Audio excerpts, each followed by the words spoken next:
దుబాయ్లో స్థిరాస్తి కొంటున్న వాళ్లలో దాదాపు 4వ వంతు ప్రవాస భారతీయులే ఉన్నారు. ఈ వాటా ప్రస్తుతం 23% ఉండగా 30% దూసుకుపోతోందని స్థానిక రియల్ ఎస్టేట్ వ్యాపారులు చెబుతున్నారు. కోవిడ్కి ముందు ఈ షేర్ కేవలం 18%మేనని పేర్కొన్నారు. దీనికి సంబంధించిన మరిన్ని వివరాలను ఇప్పుడు ఈ వీడియోలో చూద్దాం. దుబాయ్ ప్రభుత్వం ఆస్తి యాజమాన్య నిబంధనల్లో మార్పులు తెచ్చింది. కొత్త రూల్స్ ప్రకారం విదేశీయులు కూడా అక్కడ నివాస మరియు వాణిజ్య ఆస్తులను ప్రీహోల్డ్ ప్రాతిపదికన కొనుక్కొని సొంతం చేసుకోవచ్చు. ఈ నేపథ్యంలో దుబాయ్లోని రియల్ ఎస్టేట్ మార్కెట్ సరికొత్త పుంతలు తొక్కుతోంది.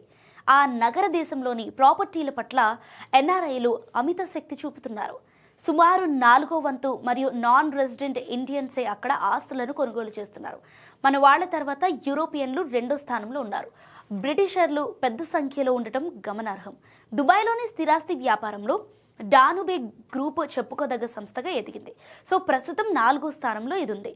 ఈ కంపెనీని రిజ్వాన్ షాజన్ నడిపిస్తున్నారు. ఈ సంస్థ తాజాగా కమర్షియల్ ప్రాపర్టీ బిజినెస్ లోకి ఎంట్రీ ఇచ్చింది. షారుఖ్ బై డానుబే పేరుతో కొత్త వ్యాపారాన్ని ప్రారంభించినట్లు ప్రకటించారు. దీనికి హిందీ నటుడు షారుఖ్ ఖాన్ పేరు పెట్టారు. ప్రపంచంలో మరే రియల్ ఎస్టేట్ కంపెనీ కూడా ఇప్పటి వరకు ఒక సెలబ్రిటీ పేరు మీద బిజినెస్ పెట్టలేదని షాజన్ కుమారుడు ఆదిల్ షాజన్ చెప్పుకొచ్చారు.